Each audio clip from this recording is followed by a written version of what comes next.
Okay, Assalamualaikum warahmatullahi wabarakatuh. Dengar tak suara saya? Dengar. Okey, salam sejahtera. Saya ucapkan kepada dahulu saya ucapkan salam daripada pengarah saya, Encik Mio, yang tidak dapat untuk join sekali lah untuk sesi ini. So, sudah sedikit yang tentang diri saya. Nama saya Muhammad Helmi bin Abdullah. Saya merupakan staff di ISC Permai ataupun NGO Permai di sinilah. Di mana ISC Permai ini merupakan satu projek rintis daripada kerajaan di bawah Kementerian Pembangunan Wanita dan Pembangunan Wanita, Keluarga dan Masyarakat lah. So, supposedly ISC Permai ini dikendalikan oleh NGO Permai, iaitu NGO Pertubuhan Mahasiswa Istimewa lah, kebangsaan yang dikelolai ataupun diasaskan oleh Encik Mio Al-Hafiz. So, saya merupakan alumni Universiti Utara Malaysia dan saya juga sebelum ni saya mengambil jurusan kaunseling lah di bawah skul yang sama dengan saudara-saudari semua. So, ada juga dengan tentang tajuk yang saudara-saudari kalian akan interview saya hari ni lah. Okey, itu sedikit tentang diri saya.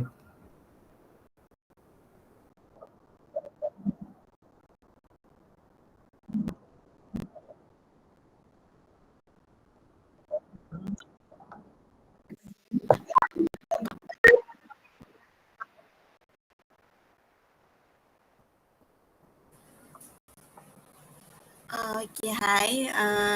Assalamualaikum cikgu. Nama saya Anis Auni. Saya daripada kos pendidikan moral. Tapi saya ambil elektif bebas, free elektif dalam social work. Okay, itu saja.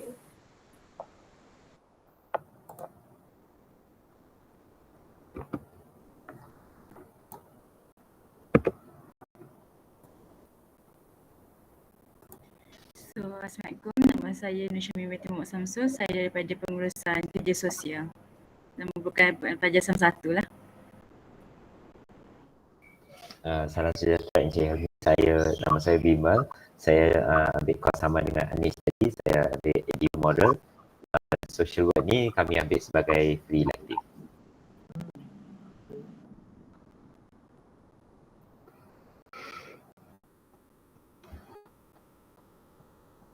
Nama saya Asma Binti. Saya juga daripada pengurusan kerja sosial.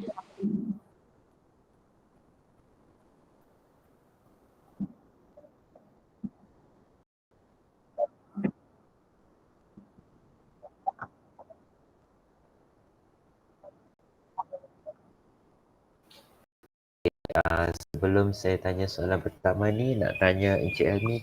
Encik Helmi, okey ke kami panggil Encik Helmi atau ada apa-apa nama gelaran ke apa? Abang Mi ke apa?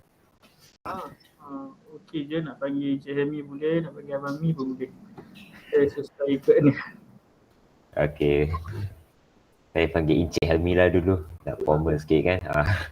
Jadi soalan saya yang pertama ialah Encik Helmi tolong jelaskan latar belakang agensi ISC Permai ni. Sebab tadi Encik Helmi dah cakap sebelah mengenai ISC Permai kan. Kami nak tahu lagi pasal lokasi atau jabatan-jabatan atau unit dan carta organisasi yang ada dalam ISC Permai. Okey, terima kasih kepada Bima. Okey, kita dekat ISC Permai ni kita ada dua entiti lah, seperti mana yang saya terangkan tadi. Kita ada NGO dan kita juga ada ISC. Macam saya cakap tadi, ISC ni merupakan singkatan daripada Independent Living Centre yang memang dibangunkan di bawah Jabatan Pembangunan Orang Kurang Upaya, Kementerian Pembangunan Wanita, Keluarga dan Masyarakat lah, KPWKM. Selaras dengan rancangan Malaysia ke-11 lah, dalam tahun 2016 hingga 2020 tu. Di mana ISC ni dinyatakan di bawah strategi B6 nak memperkasakan golongan orang kurang upaya ni, OKU ni. So disebabkan itu NGO Permai ataupun NGO Pertubuhan Mahasiswa Istimewa ni kebangsaan telah dipertanggungjawabkan untuk mengelolakan kita punya ISC ni dan diberi nama sebagai kalau projek retail ISC dikelolakan oleh NGO dan diberi nama sebagai ISC Permai UUM. ISC itu program daripada Kementerian KPWKM. Permai itu NGO yang mengelolakan. Lokasi dia adalah Universiti Utara Malaysia. Dan lebih spesifik sekali di INASIS ataupun di Dewan INASIS Petronas Universiti Utara Malaysia. Tahu kena? Tahu kan? Okey. Dia sebelah dengan kalau duk selalu lepak Kafe Faksu tu, dia sebelah Kafe Faksu tu. Dewan INASIS Petronas. Okey.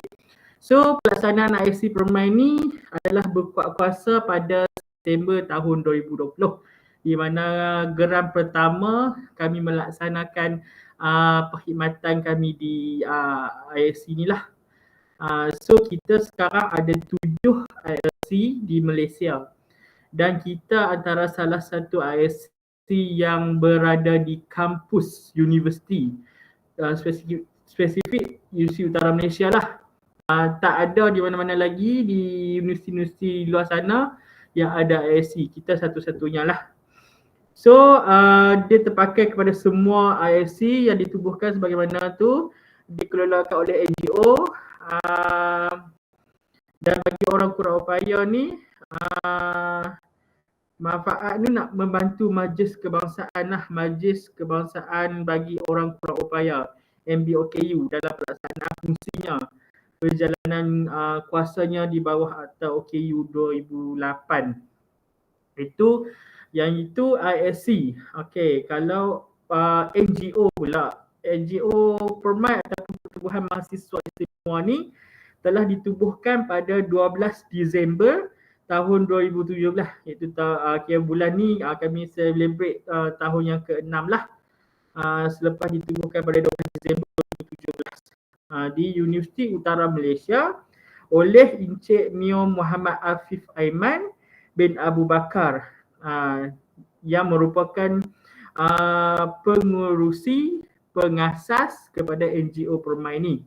Beliau merupakan seorang OKU, orang berupaya kategori fizikal lah. Dan Permai ni ditubuhkan rentetan daripada penganugerahan Anugerah Nadi Negara 2016 oleh Kerajaan Malaysia kepada beliau. Sekarang beliau merupakan calon PhD dan dalam proses nak menghabiskan PhD lah.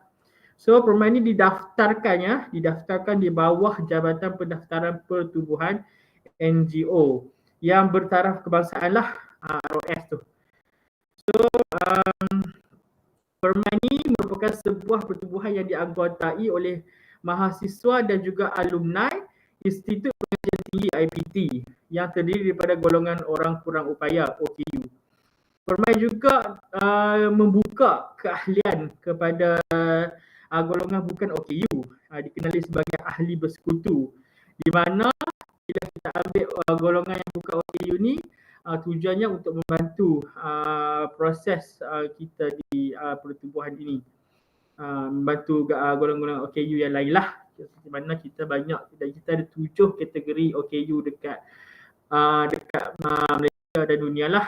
So kategori ni dia ada yang perlu dibantu dan ada yang mereka yang berdikari dan sebagainya. So, apa objektif ISC ditubuhkan? ISC Permai ni salah satu perkhidmatan asas lah yang perkhidmatan ditawarkan kepada kumpulan OKU ni nak memperkasakan OKU dan memenuhi konsep daripada kementerian lah, iaitu daripada OKU kepada OKU, nak bantu OKU kepada OKU. So nak membolehkan OKU ni hidup secara berdikari lah. So pertubuhan ISC ni Independent Living Center, pusat kehidupan berdikari. nak membolehkan OKU ni berdikari, boleh berdiri di atas kaki sendirilah, dan melalui sistem sokongan yang bersesuaian lah, melalui seperti bebas. OKU ni boleh bebas membuat keputusan, OKU ni berhak untuk buat keputusan sendiri, ada penghormatan diri, bertanggungjawab terhadap keputusan yang dia buat dan mampu berdikari tanpa mengharapkan bantuan orang lain. So ISC Permai ni dia menyediakan perkhidmatan kepada semua kategori OKU yang berdaftar dengan Jabatan Kebajikan Masyarakat.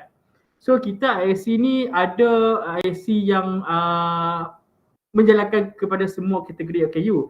Tapi ada ISC yang memfokuskan, contoh macam di Johor kita ada ISC PSDNJ, Syndrome Down, untuk Syndrome Down lah. Tapi bukan dia laksana untuk Syndrome Down saja, tapi untuk semualah. Tapi dia punya khusus dia kepada Syndrome Down. Kita ada di Sarawak untuk cerebral palsy dan buatan kursi roda tu, dan juga di Rawang dan juga di Milat. Itu ISC yang kursi roda lah. So kita antara ISC yang memang fokuskan daripada tujuh kategori lah. Di mana tujuh kategori itu adalah kategori DE untuk pendengaran, BL untuk penglihatan, SD pertuturan, PH fizikal, pembelajaran, LD, ME mental, MD dan pelbagai. Kalau kita dapat lihat, kalau ada kawan-kawan kita ada tunjuk kad kan kat OKU dia orang kan. Dekat kad tu ada tulis dia punya kod-kod DE, BL, PH dan sebagainya. So manakala bagi NGO pula, visi dia adalah untuk memperjuangkan dan juga menjaga kebajikan orang-orang kaya itu sendiri. Tak kisah daripada golongan pelajar, alumni dan orang sekeliling lah. Tujuan NGO ni juga adalah untuk memperkasa perkembangan ilmu dan juga sasiah dalam kalangan komuniti OKU tu. Selain itu mewujudkan komuniti OKU minda kelas pertama, menjadi kuasa penolak dan pembangkit dalam membangunkan masyarakat dan negara dan kategori OKU lah. So nak memantapkan daya kebolehan mahasiswa ataupun graduat OKU dalam menempuhi dunia pekerjaan, menjaga dan memelihara hak serta kebajikan komuniti OKU secara amnya, serta ahli permai secara khususlah. So slogan bagi ISC adalah bantu OKU berdikari, manakala NGO adalah OKU kelas pertama. Itu sedikit daripada NGO dan juga ISC, dua entiti yang berkait rapat dengan kita punya bangunan OKU.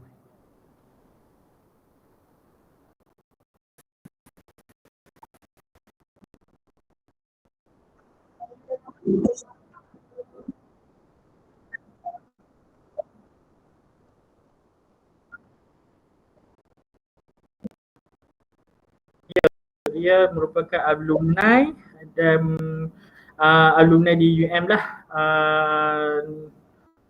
Dan school dia adalah di Southeast.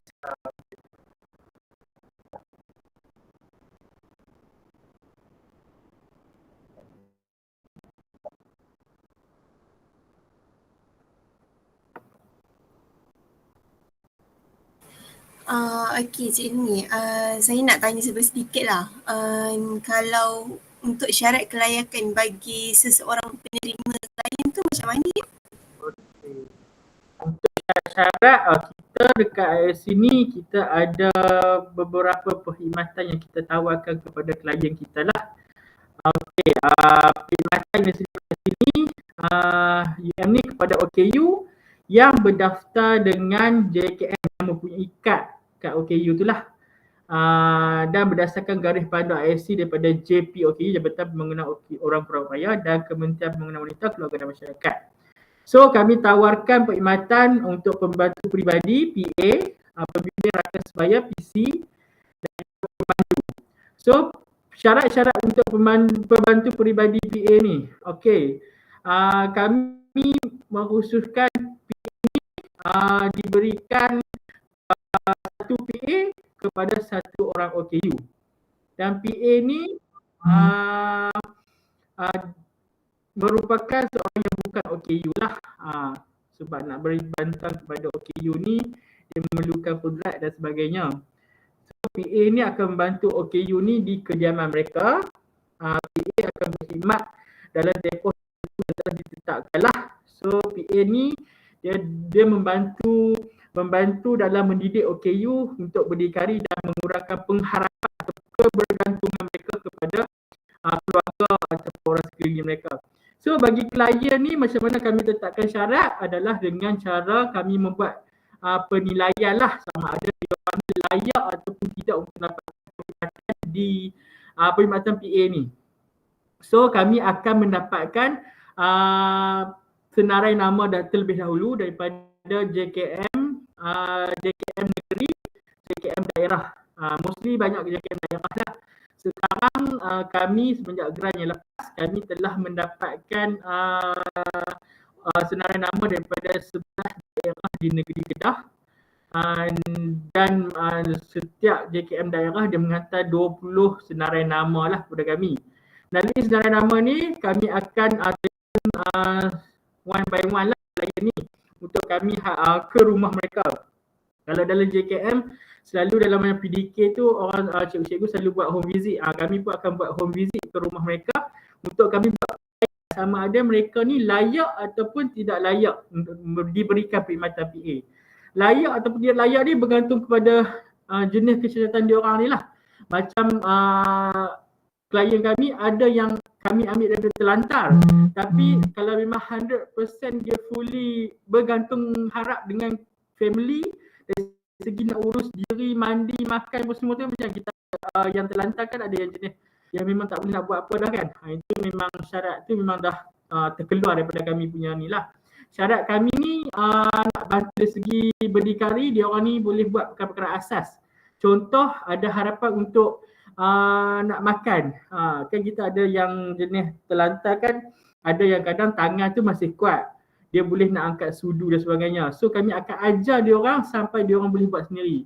Kiranya macam sebelum ni, ibu bapa ataupun keluarga membantu dia orang nak makan dan sebagainya. Contoh macam nak pakai, kami ada klien yang nak pakai baju, dia boleh angkat tangan. Tapi sebelum ni dibantu oleh keluarga untuk pakai baju sebagainya. Tapi dia boleh angkat tangan, boleh sarung sendiri. Itulah ciri-ciri klien yang kami boleh bantu untuk dia buat benda-benda asas tu. Walaupun dia terlantar, tapi terlantar ikut kategori juga lah. Dan kami akan ke rumah dia orang lah buat home visit. Akhirnya geran lepas kami dah ke Baling, kami dah ke Sik, kami dah ke Padang Terang, Kulim dan beberapa daerah lagi. Kebanyakan ada OKU yang dah boleh berdikari. Ada yang dah kerja pun. Tapi dari itu kita buat penilaian. Selalunya setiap daerah satu klien lah yang kami akan dapat. Satu ataupun dua klien untuk kami bantu memberikan perkhidmatan pembantu peribadi. So PA ni orang yang terdekat dengan klien tu, tapi tak boleh terdiri pada ahli keluarga dia. Itu syarat dia. Ahli keluarga tak boleh jadi PA. So macam jiran ke orang yang dekat dengan dia tu, rakan-rakan kan boleh jadi PA. Syarat-syarat untuk bantu OKU klien ni tak boleh terdiri pada ahli keluarga. Itu syarat tu lah.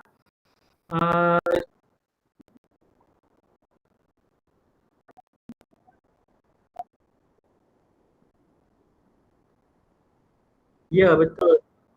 Ya. Kami tak akan kepada sebab kami punya skop ni, skop wilayah ni atau lokaliti ni, kami adalah IAC yang dipertanggungjawab untuk menguruskan memberikan perkhidmatan kepada OKU yang berada di zon utara.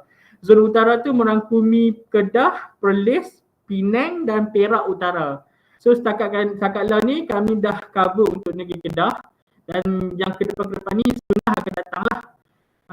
Dan memang UM kita ada, cuma ada dia punya beberapa orang sajalah kita ambil. Sebab kita tak fokus pada studio UM saja. Cuma tempat je berada di UM. Macam tu.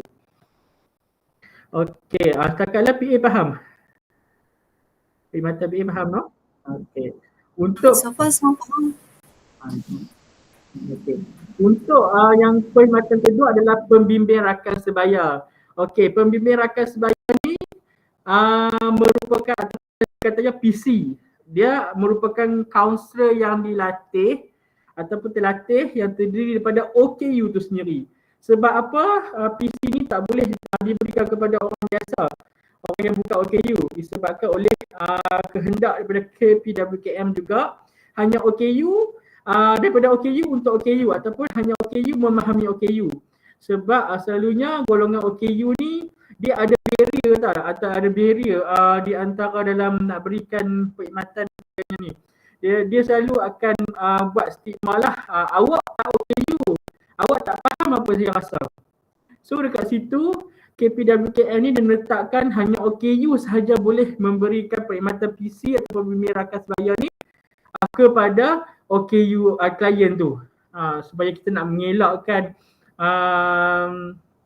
itulah barrier yang memang dah diletakkan. Klien ni akan letakkan barrier dah. So bila PC tu OKU, so OKU, klien OKU ni dia tak ada alasan dah lah untuk dia menerima perkhidmatan PC ni. So dia tak jadi barrier dah kat dia sebab kawan tu dah OKU. So mesti dia akan berkata saya faham awak pun OKU macam tu. So konsep dia memang kita kata OKU yang memahami OKU, bantuan dan bimbingan kami berikan dari segi moral, rohani dan psikologi lah. PC ni akan memberikan perkhidmatan sesi kepada setiap minggu lah, pada OKU ni. Yang memerlukan lah, bagi OKU yang memerlukan. Kami juga memberi sesi kepada keluarga juga. Sebab permasalahan dalam isu-isu OKU ni bukan hanya melibatkan diri dia, malah persekeliling dia. Sebab OKU ni dia ada yang tiba-tiba jadi OKU, ada yang sejak lahir, accident dan sebagainya. Dan sebab itulah dia orang ni dan ahli keluarga ni memerlukan masa untuk penyesuaian, untuk adapt dalam surrounding baru ni sebagai OKU ni. Bukan saja kita cover untuk kesihatan mental OKU tu sendiri, malah family dia. Kadang-kadang ada family yang dapat anak OKU pun dia tak terima anak dia contoh macam autism dan sebagainya. Autism ni selalu kita detect dalam umur dekat sekolah rendah kita dapat tahu kan, ataupun selepas lahir tu kan. Tu menjadi sukar lah untuk individu ataupun family nak menerima benda tu. So kami berikan perkhidmatan PC ni juga kepada family dan juga klien tu sendiri. So sesi counselling ni dijalankan secara rasional, secara individu dan juga berkumpulan. So individu kami di ISC ni kita ada fasiliti bilik kaunseling dan kita ada juga dewan untuk bilik kaunseling tu selalunya untuk individu lah. Dewan tu selalu berkumpulan. Kita juga jalankan sesi secara tele kesihatan mental lah untuk kita punya klien. Sebab ada juga klien yang berada macam baling kan, jauh kan. So PC kita nak ke sana susah. Kalau PC kita jenis macam fizikal, nak ke sana susah. Dia perlukan pergerakan sebagainya. Kita boleh buat pilihan lah kepada klien kita yang ada secara bersemuka, dia mampu boleh buat sini, boleh buat secara bersemuka. Kalau dia tak mampu boleh buat secara online lah, secara tele kesihatan mental. Okey, klien juga terdiri daripada di UUM dan juga di kawasan-kawasan yang saya sebut tadi di zon utara. Terbuka siapa yang nak datang untuk buat sesi PC ni atau sesi counselling ni. Kakak tu PC faham tak? Ada soalan tak? Semua faham. Okey, yang ketiganya perkhidmatan adalah perkhidmatan pemandu. Kita ada perkhidmatan pemandu yang disediakan untuk hantar atau mengambil bagi OKU yang berkelas lah, atau bagi bentuk hospital ini, fisioterapi dan kecemasan. Kalau di UNM ni kebanyakan yang belum perkhidmatan saja seperti sudah lah. mereka kadang nak ke kelas, nak ke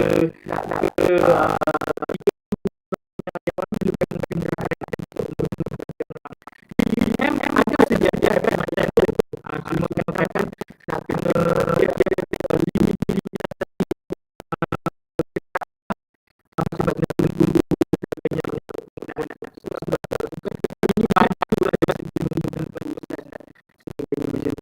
kadang-kadang nak bagi uji klinik, nak cakap segala sebagainya terkait dengan golongan tu. So, dari itu macam bantu program selain memberi sokongan informasi dan advokasi ke lain tu. Setakat itu adalah tiga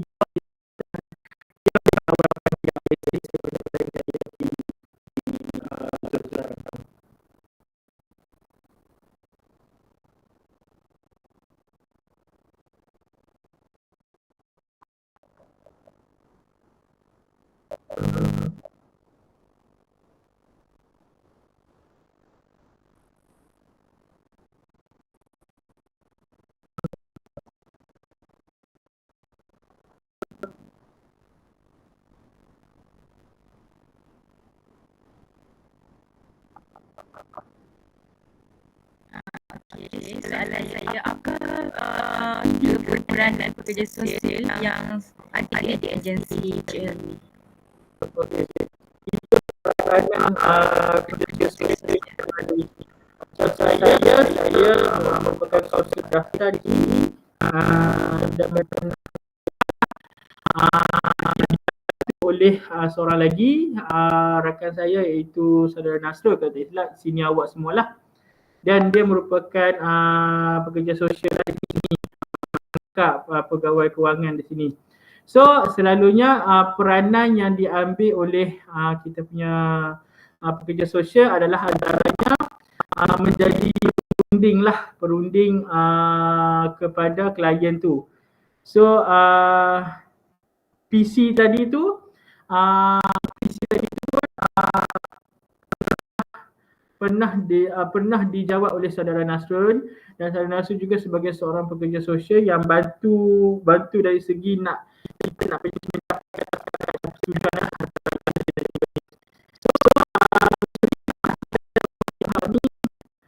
terlibat dengan faedah-faedah yang ditawarkan oleh ISC lah. Selain itu dia punya peranan lain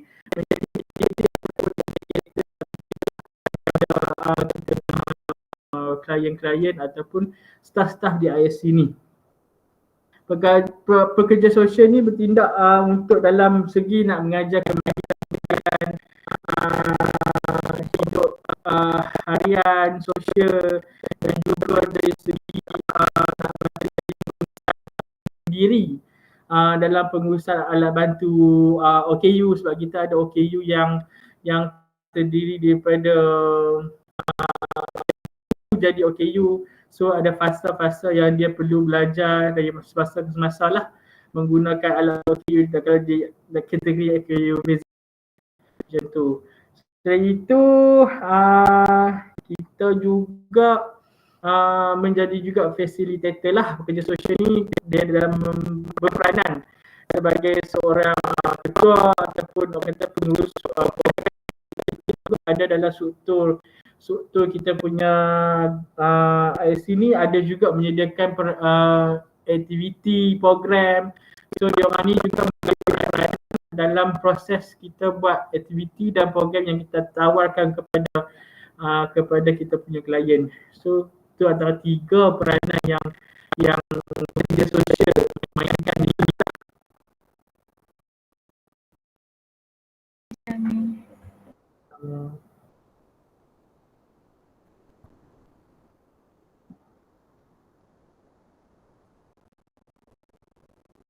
Tak suara sebab line tak okey. Dengar.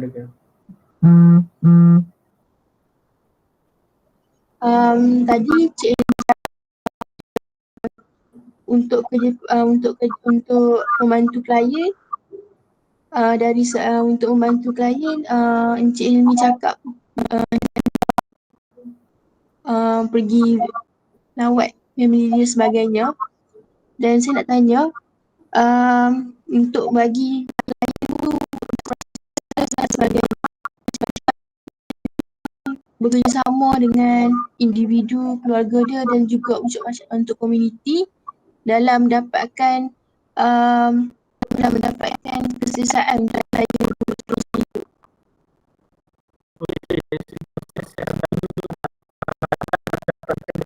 Keselesaan dan sebagainya untuk diorang ni. Terus sekali memang kami berurusan secara terus dengan kebajikan masyarakat, negeri dan juga jenis nama yang kami dapat tu, kami akan call diorang dulu. Kau dapatkan persetujuan diorang dulu, yang sebagainya,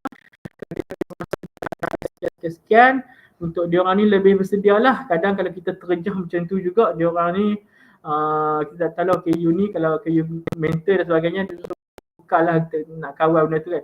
So dia jadi persediaan kepada family dia untuk menerima kunjungan kami. Kami akan tanya info konsen dia, setuju tak kami nak buat ke rumah, beritahulah kami dari mana-mana, dan dah ada hari kejadian, boleh get ready lah untuk diorang mendapat kunjungan daripada kami. So dari segi diorang ni, penerimaan diorang sangat setakat sekarang sangat-sangat baik lah, sangat-sangat menggalakkan. Diorang ni pun tak tahu kata IFC ni ada dalam KU yang memerlukan dari segi kelangsungan hidup dan sebagainya. So tujuan kami ni dari samping nak memberikan perkhidmatan PA, sebab ini baru lagi dan kebanyakan JKM dan sebagainya baru terdedah. So sangat dia punya feedback daripada kami dan daripada klien-klien kami sebelum ni, dia orang ada klien dari ahli keluarga dia orang.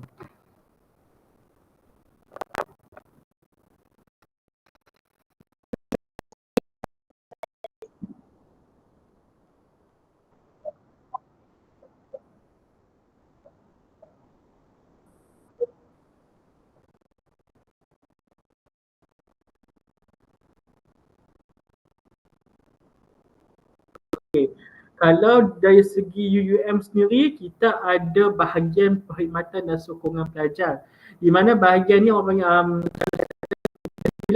support service student untuk golongan bernaung di bawah TPSD ni lah. Sebab kita mendapatkan senarai nama OKU pun melalui TPSD ni juga. Kita dibantu oleh pihak TPSD untuk membantu mereka dari segi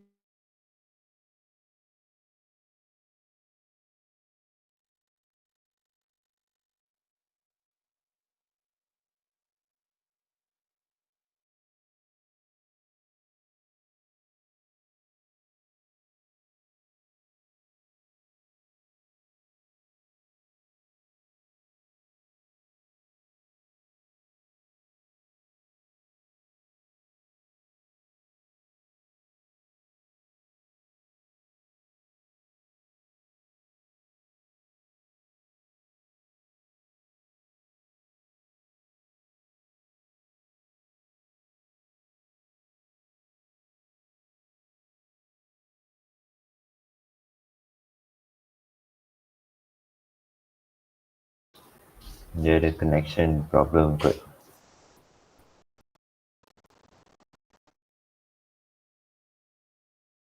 Hello, sorry tadi sini hujan sebenarnya ni. Dia hilang sat signal. Okey, saya sambung tadi kat mana? Saya berhenti kat mana tadi? Hello. Saya berhenti kat mana tadi?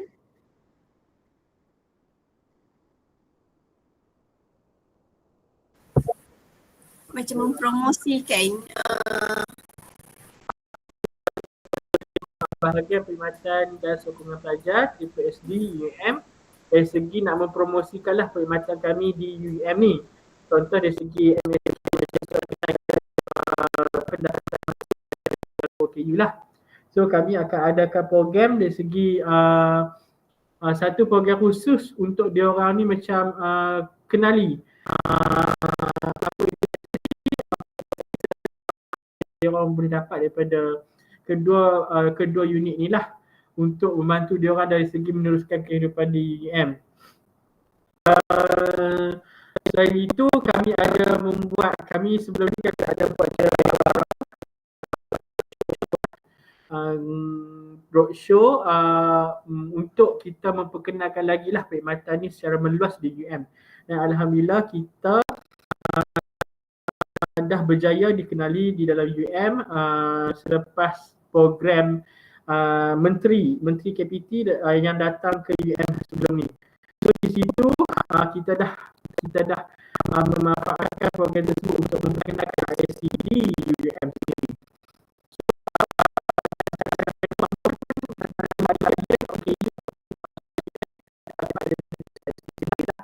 So sekarang kita ada 85 orang OKU UUM yang kita lah.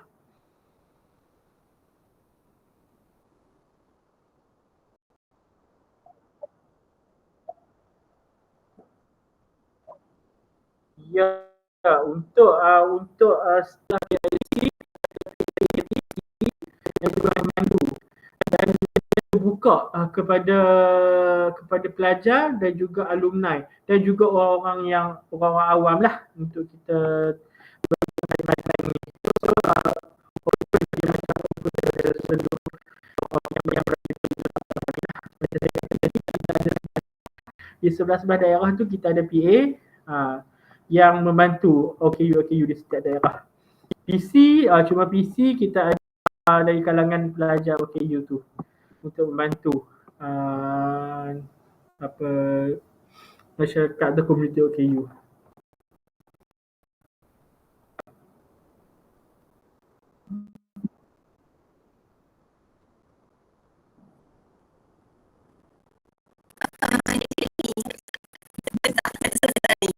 Nak tanya, kenapa untuk perkhidmatan PA tu kita tak boleh pilih dalam kalangan keluarga? Boleh saya tahu lebih detail tak? Kalau dari segi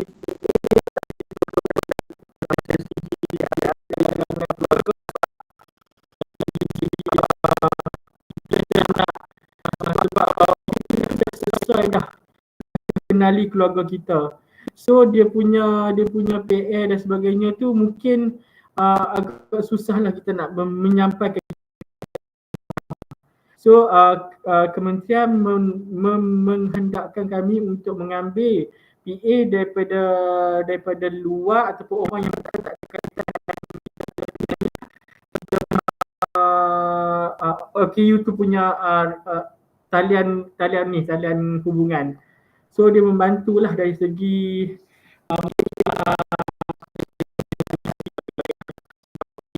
memang hidup dengan family dan sebagainya. Mungkin family dah memang tak tahu dah cara nak bantu dan sebagainya. Jadi sukarlah kita nak menyampaikan perkhidmatan tu.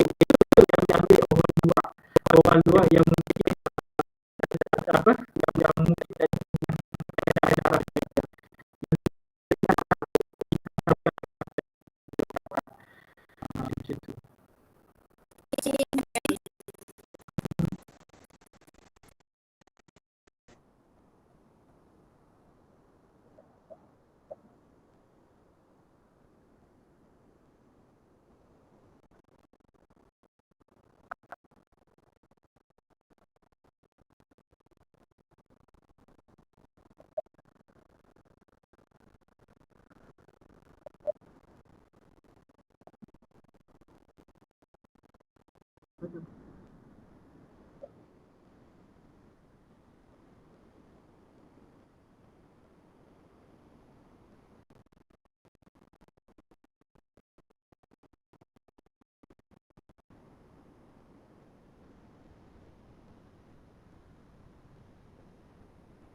Boleh. Terima kasih Encik Helmi. Terima kasih ni. Terima kasih. Terima kasih.